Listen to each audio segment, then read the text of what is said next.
예루살렘 교회는 모든 교회의 시작입니다. 이번 주간이 성령 강림주일인데 성령이 오셔서 하신 가장 첫 번째 일이 뭐냐면 하나님의 교회를 세우신 것인데 그 교회가 곧 마가의 다락방에 있었던 예루살렘 교회가 시작이죠. 그래서 예루살렘 교회는 모든 교회들의 모험의 대상이기도 하고, 물론 첫 번째라는 이유도 있겠습니다만, 그러나 예루살렘 교회가 보여준 교회다운 모습이 모든 교회들에게 표대가 되기 때문에 모두가 초대교회를 부러워하고 초대교회로 돌아가고 싶다, 이렇게 말하고 있는 것이죠. 예루살렘 교회 역사가 시작되는 사도행전 2장에는 많은 설교자들이 특별히 오순절에 성령 강림하는 사건에 대해서 우리가 본문으로 많이 삼아서 오순절에 이야기하기도 합니다. 왜냐하면 예루살렘 교회를 자꾸 우리가 얘기하는 것은 그만큼 예루살렘 교회의 축복, 예루살렘 교회의 경험, 예루살렘 교회의 역사를 우리가 누리고 싶어하는 그런 마음이 있었기 때문에 지금도 교회들마다 초대교회 예루살렘 교회를 많이 이야기하죠. 자, 그럼 예루살렘 교회가 오늘 어떤 교회인가? 오늘 저는 초대교회의 특징 한 서너 가지를 말씀하면서 여러분과 제가 그런 예루살렘 교회 같은 부러운 교회, 또 그리고 사모하는 교회가 되기를 주의 이름으로 바랍니다. 그래서 그런지 우리나라에도 예루살렘 교회라고 하는 이름이 꽤 많습니다. 그러니까 우리는 능력교회지만 예루살렘 교회처럼 되기를 바라는 마음으로 오늘 초대교회의 특징 몇 가지를 나누려고 합니다. 예루살렘 교회에 성령의 폭풍이 지나갑니다. 예루살렘 교회처럼 한 번 외칠 때마다 사람들이 구름대처럼 몰려오는 역사, 또 그리고 많은 사람이 새롭게 변화되는 역사가 있었던 것처럼 올해 그럼 그 교회는 어떤 교회인가? 올해 보면 특별히 오순절 성령 강림 이후에 교회 속에 일어나고 있는 변화를 오늘 보려고 합니다. 32절 말씀 보시죠. 믿는 무리가 한 마음과 한 뜻이 되어 말합니다. 어쨌든 초대교회의 가장 특징은 남들이 보기에는 무슨 능력이 많았고 기적이 있었고 불같은 성령님 다 이것도 중요하지만, 그러나 교회로서의 가장 중요한 모습은 뭐냐면 믿는 무리가 한 마음과 한 뜻이 되었다는 겁니다. 초대교회는 모두가 일치된 마음, 한 마음으로 하나님의 교회를 섬겼다는 거예요. 이게 초대교회의 특징입니다. 가정이 잘 되는 지름길이 뭐냐? 하나 되는 겁니다. 나라가 잘 되는 지름길이 뭐냐? 하나 되는 겁니다. 공론이 분열되고 파당을 짓고 난투를 벌인다면 그것은 절대로 이루어질 수가 없는 거죠. 교회도 마찬가지입니다. 여러분, 교회의 부흥의 가장 큰 힘은 뭐냐면 하나 되는 것이 교회는 가장 첫 번째입니다. 부흥되던 교회를 멈추게 하고 또 부흥되던 교회를 깨트리는 것이 뭐냐? 바로 분열입니다. 그러니까 규모가 크다, 규모가 작다, 교인이 몇 명이다, 이것보다 중요한 것은 그 교회가 하나인가 아닌가, 이게 제일 중요한 겁니다. 지금도 사회법정에는 상당히 많은 교회 문제들이 법정에 나와 있습니다. 저희도 이번 총회 때도 보면은 교회에서 와서 플랜카드를 들고 우리 교회가 이렇게 됐습니다 하면서 와서 데모하는 교회들도 있었습니다. 그 무슨 얘기냐면 바로 모든 게 하나 되지 아니하고 둘, 셋이 됐기 때문에 생기는 사건입니다. 여러분, 고린도 교회를 보시죠. 여러분, 고린도 교회는, 그 교회는 창립파, 우리가 이 교회를 세워서 한 파가 있었습니다. 두 번째는 목회자파, 나는 아볼로 목사의 파야, 나는 바울 목사의 파야 하면서 또 목회자를 중심으로 해서 서로가 파를 만들었습니다. 그러다 못해 나중에는 나는 예수파야, 나는 그리스도파야, 별파가 다 생겼습니다. 이렇게 고린도 교회가 불러냈던 것은, 가장 중요한 것은, 갖가지 은사 문제보다 중요한 것은 뭐냐면 이렇게 많은 파당이 생긴 거죠. 그래서 교회를 바울이 책망하잖아요. 바울이 뭐라고 합니까, 여러분? 아볼로도 바울도 아무것도 아니다. 오직 하나님의 교회다. 나는 심었고 아볼로는 물 주었고 그리고 이렇게 자라게 하신 것은 하나님이시지 우리는 아무것도 아니야. 나는 바울을 통해서 은혜 받았으니까 난 바울파야. 난 아볼로에게 세례받았으니까 난 아볼로파야 하면서 당직 기조하는 그들에게 우리는 아무것도 아니야. 우린 그냥 가서 복음을 전했고 그리고 가서 가르쳤을 뿐이지 모든 거 하신 것은 하나님이다 말한 것처럼, 과연 교회가 누구 거냐? 아주 쉬운 정답인데도 그 정답을 내기가 쉽지 않습니다. 아주 평범한 질문입니다. 교회가 누구 거냐? 여러분, 우리 능력교회 누구 겁니까? 우리 교회에 있는 모든 재산들은 예수에 대한 성결교회 이렇게 되어 있습니다. 그러니까 우리 교회는 모든 교회는 능력교회 것도 아닙니다. 예수에 대한 성결교회라고 하는 우리 교단의 교회입니다. 그럼 우리가 예수에 대한 성결교회라고 써 있으니까 그럼 성결교회입니까? 아닙니다, 여러분. 그럼 이 목사가 정 개척했으니까 이 목사 겁니까? 그것도 아닙니다. 여러분이 애쓰고 수고하고 헌금했으니까 여러분 겁니까? 그것도 아닙니다. 이 교회는 어느 교단의 것도 아니고 어느 사람의 것도 아니고 오직 예수 그리스도의 교회입니다. 아주 정확한 답입니다. 이 답이 아주 쉬워요. 자, 교회가 누구 거냐? 아, 예수님 겁니다. 이러면 간단한데 그 속에서 뭐가 나오면 지분이 나와요. 내가 뭐 했는지 아십니까?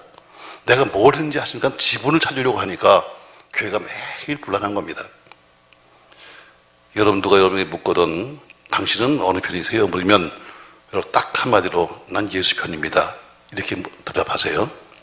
뭐 또 머리를 굴려가면서 내가 누구 편인가 고민할 거 없습니다. 여러분, 목에 칼이 들어와도 우리 교회나 우리 모두는 주님의 소유인 것을 여러분 확실하셔야 됩니다.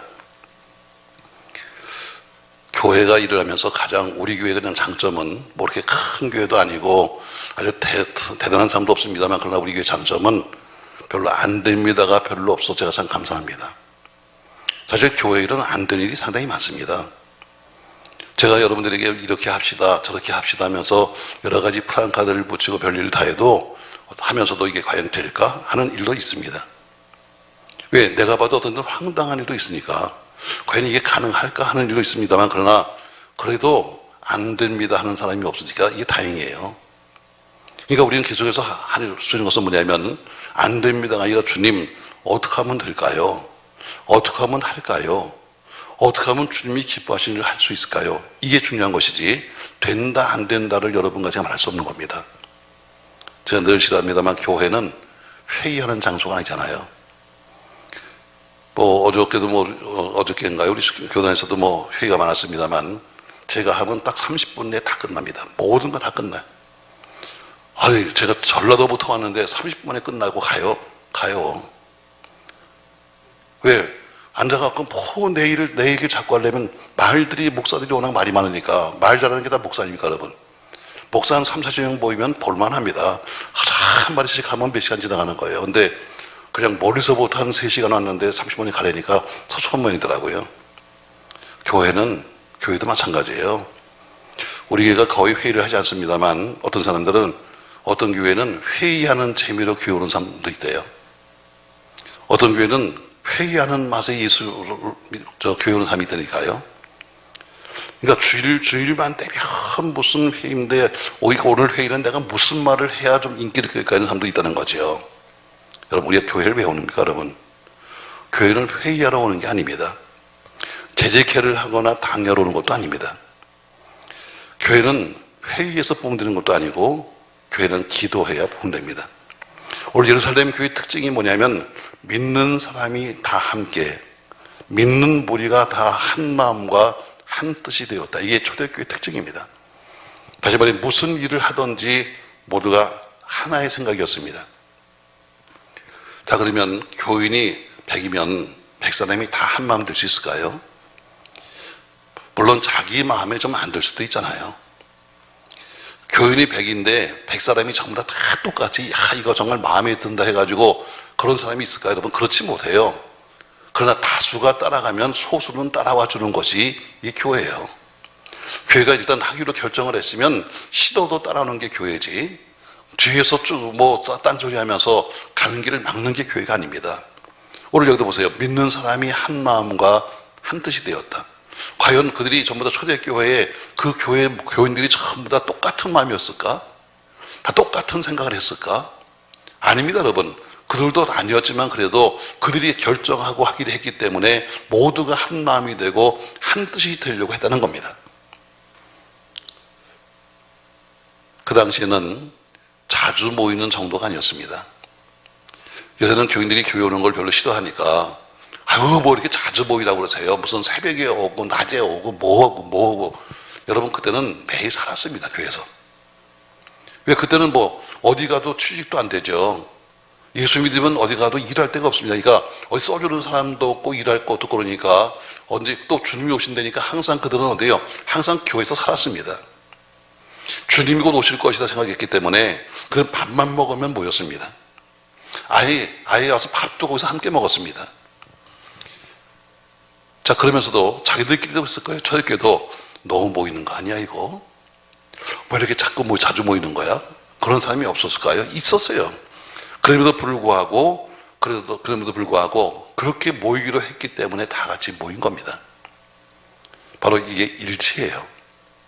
여러분, 오늘 초대교회의 특징은 뭐냐면 다른 거 아닙니다. 무슨 오순절에 성령이 강림해서 불같은 성령을 받았고 방언을 하고 통변을 하고 능력이 많았고, 이것보다 중요한 것은 뭐냐면 초대교회 교인들은 믿는 사람이 모두가 한 마음과 한 뜻이 되었다.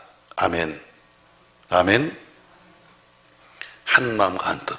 교회가 이렇게 합시다, 이렇게 하자 했으면 거기 내가 좀 싫어도, 내가 좀 못 따라와도, 내가 좀 시간이 안 맞아도 맞춰 살려고 하는 것이 교인의 올바른 모습이고, 그게 바로 교회가 되는 모습입니다.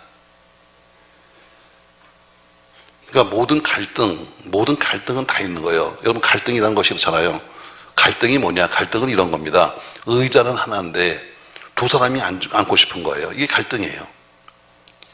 뭐 쉽게 말하면 만두는 하나밖에 없는데 둘이 먹고 싶은 거예요. 이게 갈등이에요.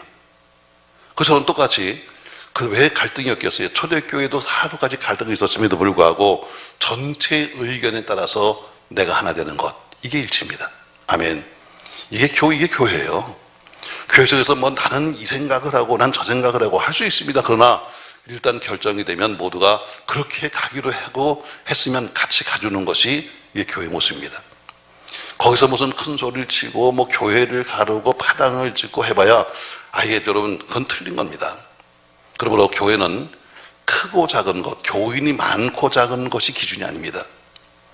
교회는 은혜스럽다는 것은 교인이 몇 명이 모이고 예배당이 몇 평이고 이게 은혜의 기준이 아닙니다.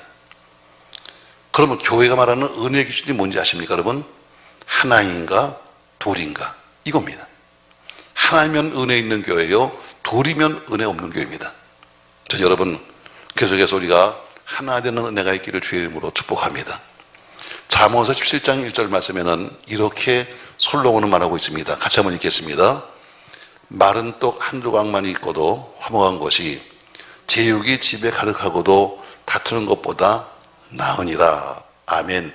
비록 가난하고 좀 없다 할지라도 그래도 싸우는 것보다는 낫다 이렇게 말한 것처럼 이게 가정에만 국한된 문제입니까?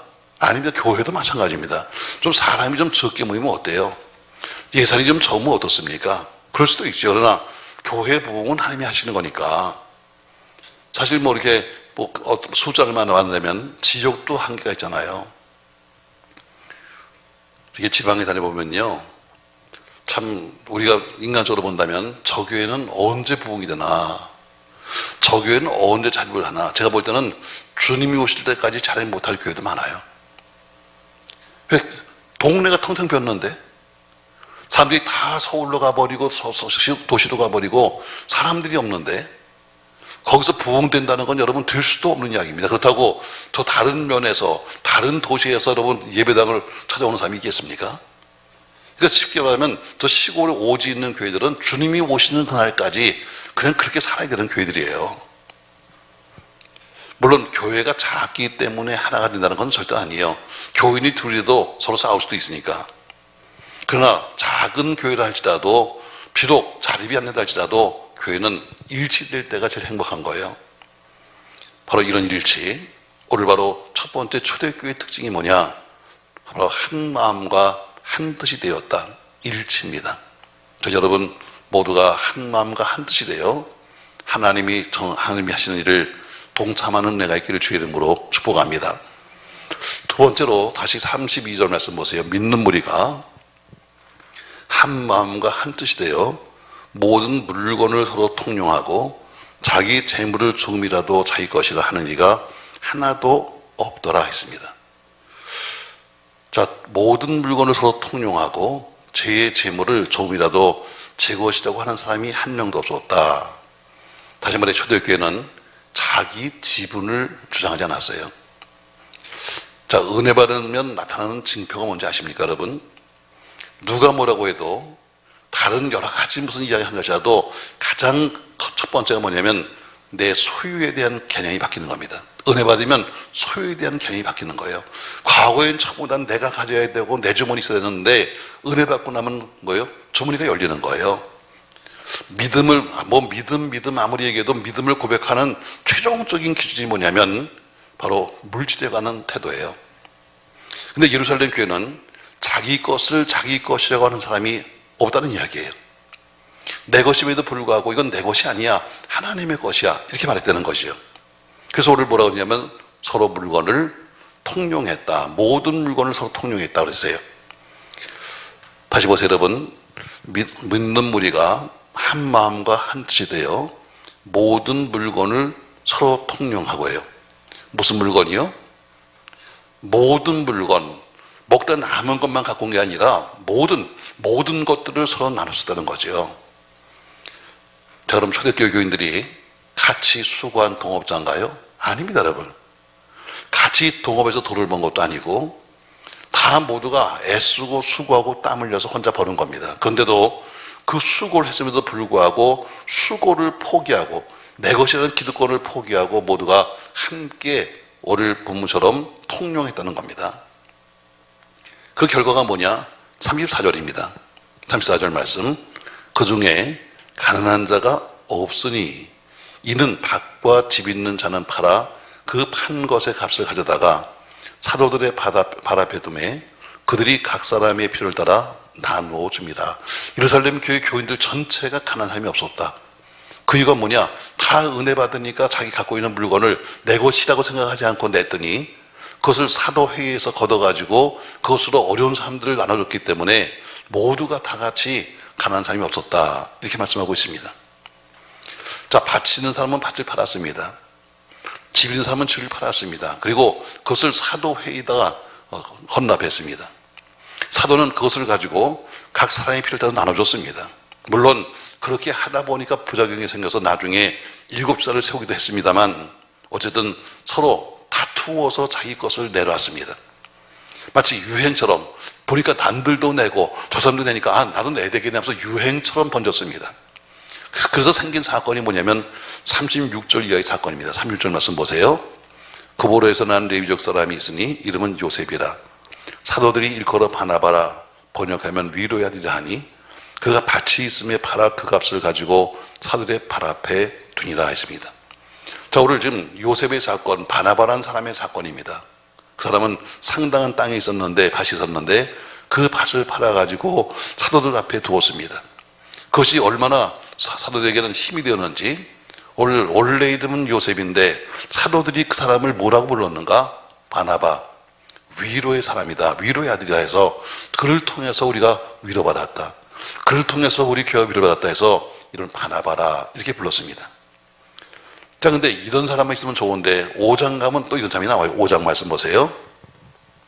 아나니아라는 사람이 그의 아내 삽비라와 더불어 소유를 팔아 그 값에서 얼마를 감춤해 그 아내도 알더라.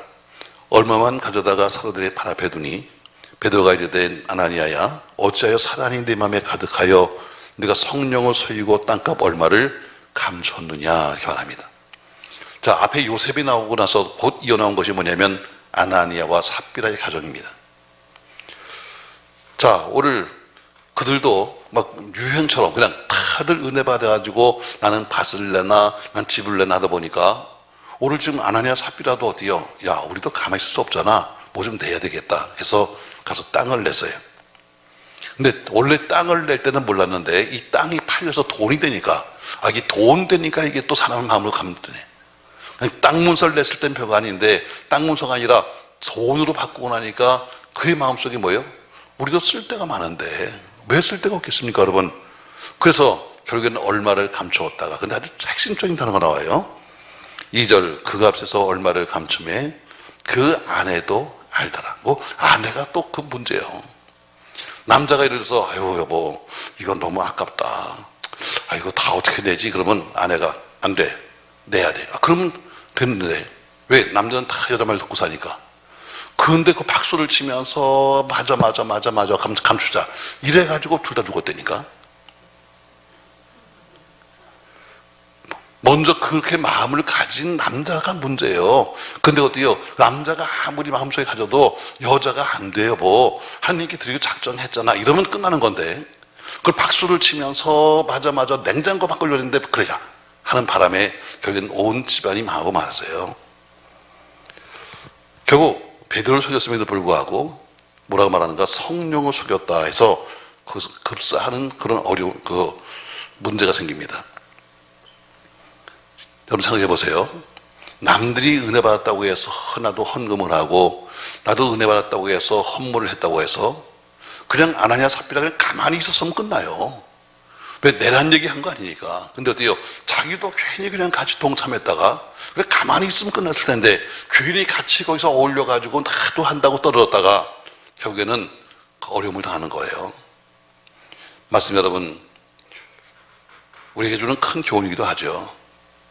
많은 사람들이 은혜를 받아서 자기 재산을 처분했어요. 그 재물로 가난한 자들이 구절은 물론 초기 선교 사역을 잘 감당했습니다. 그럼에도 불구하고 예루살렘 교회는 내 것이라고, 내가 무엇인가 했다고 말하는 사람이 아무도 없었다는 거예요.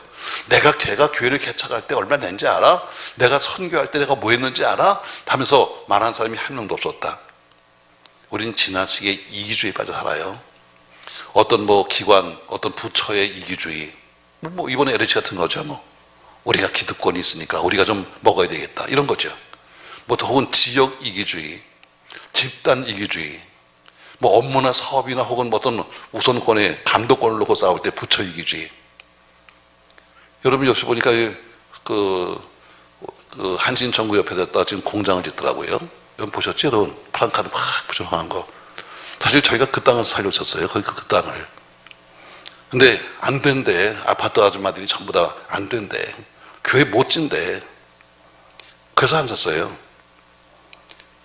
그냥 어떻게든지 가서 싸움을 해서라도 했으면 지금 지었을 거예요. 왜? 그렇게 싼 땅이 없었으니까. 결국에는 공장에서요. 그렇게 교회에 들어오면 안 된다고 원래 또 우리가 살려다가 우리가 포기했더니 그 다음에 그것도 무슨 다른 시설이 돈다고 그래가지고 했더니 또 노인 시설도 그것도 안 된다고 결국에는 공장 들어왔어요. 그렇게 고르고 대마더니 공장이 온 거예요. 어쩌면 이기주의예요. 남의 땅에다가 정상적으로 집을 짓게 되는데 그거 안 된다고 하는 것도 여러분 이기주의예요. 이건 지나친 거죠, 여러분. 이게 좀 더 나아가면 우리 교회도 마찬가지예요. 교회도 교파 이기주의 혹은 교회 이기주의가 많습니다, 여러분. 선교지도 그래요. 어디 해외에 어느 지역이 갑자기 부흥된다. 그러면 반드시 또 거기다 또 누굴 보내야 돼. 잘 장로교회가 하고 있어. 근데 선교교회에서 그래. 우리 선교교회도 하나 세워야 되는 거 아니야? 그래서 또 하나 세워. 그래서 교인처럼 나눠먹게 하고 앉아있어요. 지역마다 그래요. 어느 군에 가면 우리 교단교회가 한 개도 없으니까 거기 세워야 됩니다. 가면 감리교회, 장로교회 다 있어요. 이런 이기주의에 빠져 살아요. 근데 오늘 본문에 뭐라 그런가? 그 교회는 이기주의가 없었다. 내가 다 한 건 사실이야. 내가 헌금도 했고 헌신도 했고 했음에도 불구하고 내 것이 아무것도 기득권을 주장하지 않는 거예요. 이게 바로 은혜입니다. 전 여러분 그렇게 되시길 바랍니다. 할렐루야. 오늘 자기 지분을 주장하지 않는 거예요. 내가 이 교회에 몇 년 있었는지 아십니까? 내가 이 교회에 얼마나 헌금한지 아십니까? 내가 이 교회에 뭘 하는지 아십니까? 여러분 이건 하나의 이기주의에 불과한 거예요. 우리가 한 거는 뭐예요? 전부 다 주님이 주신 것을 했을 뿐이에요. 성경에 보니까 누가 상을 받는가? 교파 이기주의자 아닙니다. 교회 이기주의자 아닙니다. 주님을 위해 일하는 사람이 복을 받습니다. 그처럼 우리가 주님을 위해 일하는 교회가 될 줄로 믿습니다. 세 번째 보니까 이 교회 특징이 있었는데 이 교회는 뭐라는 교회인가? 자, 33절 말씀 보시죠. 33절. 사도들이 큰 권능으로 주 예수의 부활을 증거하니 뭘 증언했다고요? 주 예수의 부활을 증언했다. 세 번째 초대교회의 특징이 뭐냐면 부활의 복음으로 충만한 거예요. 모두가 다 복음입니다. 예수 그리스도의 복음이에요. 근데 그 복음 중에서 어느 것을 우리가 더 강조할 것이냐. 근데 오늘 초대교회는 예수의 부활을 강조했어요. 그러니까 예루살렘 교회의 특징이 뭐냐면 예수의 부활을 강조하는 부활 복음을 전하는 교회였다는 거예요. 아마 그럴 거예요. 복음은 다 똑같은 복음이지. 살리는 복음이 있고 죽이는 복음이 있습니까? 여러분, 예수의 죽으심과 예수의 고난만을 전하는 교회도 있습니다. 이건 소극적인 거예요. 예수의 죽으심, 예수님의 고난, 예수님이 당했던 어려움, 이것만 전하는 교회도 있어요. 그러나 죽으신 예수가 아니라 죽었다가 사망권에 계시고 부활하신 예수를 전하는 것은 적극적인 부분이에요. 근데 오늘 이 초대교회는 특징이 뭐냐면 십자가에 죽으신 예수 그리고 십자가에 달리신 예수보다는 오히려 부활하신 예수를 증거했다는 거예요. 주님이 제일 좋아하는 설교가 뭐냐? 부활 설교입니다.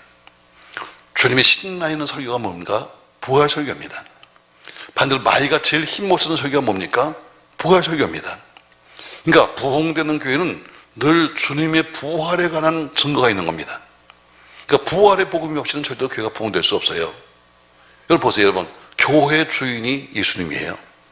근데 예수님이 매일 죽은 이야기만 하는데 그 교회가 살아날 수가 없는 거죠.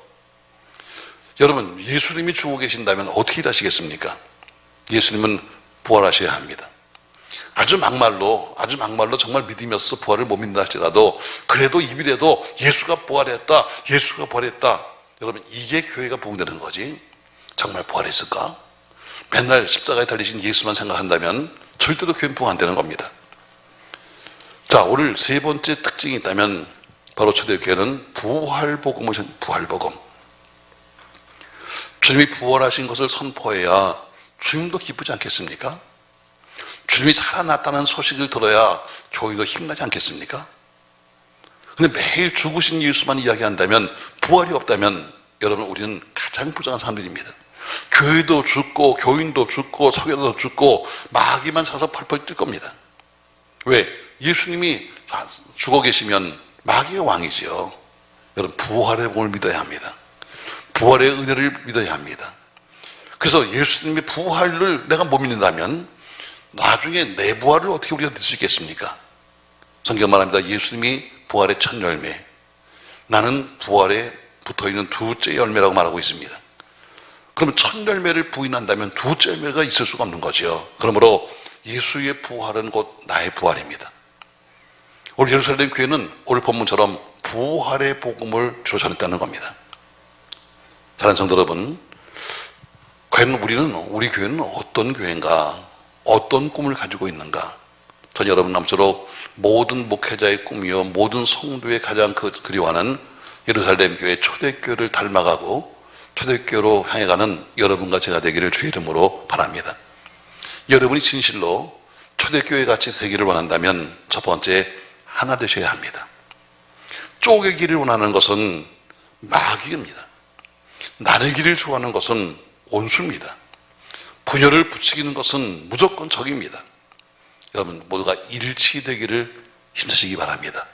남전도 해도 여전도 해도 구역도 하나 되기를 힘써야지 그걸 서로가 분열시키면 안 되는 거죠. 일치는 주님이 하셨던 마지막 기도입니다. 나와 아버지가 하나인 것처럼 저도 하나 되기를 원합니다 하셨던 주님의 기도가처럼 여러분 모두가 오늘 하나 되는 것, 이게 초대교회의 특징입니다.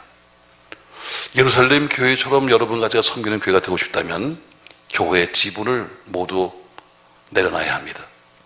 포기해야 합니다. 나나 여러분이나 이 교회 능력교회 안에는 우리의 지분은 단 한 개도 없습니다. 여러분 능력교회에서 저와 여러분의 권리는 단 한 푼도 없습니다. 우리는 발언권도 없고 의결권도 없고 집행권도 없습니다. 오직 예수 그리스도 그분만이 하십니다. 이렇게 될 때 교회는 부흥되는 겁니다. 말로만 매일 교회가 주인 겁니다 말하지 말고 실질적으로 교회를 움직이고 싶어하는 마음, 교회를 지배하고 싶은 마음, 그런 실소유자에서 벗어나야 합니다. 그리고 세 번째는 살아계신 예수를 믿어야 합니다. 살리시는 예수를 믿어야 합니다. 아무리 예수님의 사역이 위대하달지라도 부활이 없다면 그 모든 것이 그림의 떡입니다. 만약 부활이 없다면 이 세상에서 가장 불쌍한 사람은 예수 믿는 여러분과 저라고 바울은 말하고 있습니다. 그런데 예수님은 우리가 부끄럽지 않도록 부활하셨습니다. 그래서 초대교회는 입을 열면 예수 부활을 전했던 겁니다. 사랑하는 성도 여러분, 초대교회의 특징처럼 여러분과 저의 신앙의 특징이, 우리 교회의 특징이 그대로 재현되기를 주의 이름으로 바랍니다. 첫 번째, 초대교회는 일치된 마음이 있었습니다. 우리 모두가 일치된 마음이 있어야 합니다. 일단 생각은 다 틀릴 수 있습니다. 아까 말한 것처럼 초대교회 교인들이 몇 명인지 정확히 안 나옵니다만, 그러나 그들이 100명이든 1000명이든 10,000명이든 하루에 3000명을 전도했으니까 그렇게 많다 할지라도 그들이 모두가 다 똑같이 마음이 하될 수는 없었습니다. 그럼에도 불구하고 그렇게 하기로 결정했으면 모두가 한 마음과 한 뜻이 되어서 믿음으로 했던 것처럼 우리 모두가 일치된 마음이 있어야 합니다. 그래야 가정도 살고 직장도 살고 교회도 살고 이 나라도 삽니다. 우리나라 보십시오, 여러분. 그냥 분열이 돼도 두 조와 세 조 돼가지고 하나 될 수가 없습니다. 교단도 마찬가지고 교회도 마찬가지입니다. 그래서 매일 싸우잖아요. 교회는 어쨌든 일치된 마음이 하나 최고입니다. 두 번째, 초대교회는 절대로 자기 지분을 정하지 않았습니다. 내 밭을 팔았습니다. 내 노를 팔았습니다. 내 집을 팔아서 그것으로 다 서로가 나눠 쓰기도 하고 세계 선교를 하기도 했습니다만, 그러나 내가 내 것으로 모였다고 말하지 않았습니다. 자기 지분이 없었습니다. 오로지 예수 지분만 있었습니다. 세 번째, 그들은 부활 복음으로 충만했습니다. 여러분, 예수 부활, 내 부활. 물론 십자가에 달리신 예수 그리스도, 그분이 십자가에서 죽었기 때문에 우리가 구원을 받았습니다. 그러나 구원받은 것으로 끝나지 말고 예수의 부활을 증거함으로 우리도 함께 다시 살아야 합니다. 그래서 그들은 늘 입을 열 때마다 오늘 뭐예요? 예수의 부활을 증언하니 큰 무리가 은혜를 받았더라 한 것처럼 초대교회는 일치된 마음이요 자기 지분이 없었으며 부활의 본을 충만한 것처럼 우리 모두가 초대교회를 닮아가고 그리워하고 또 그렇게 살아가는 여러분과 제가 되기를 예수님의 이름으로 부탁합니다.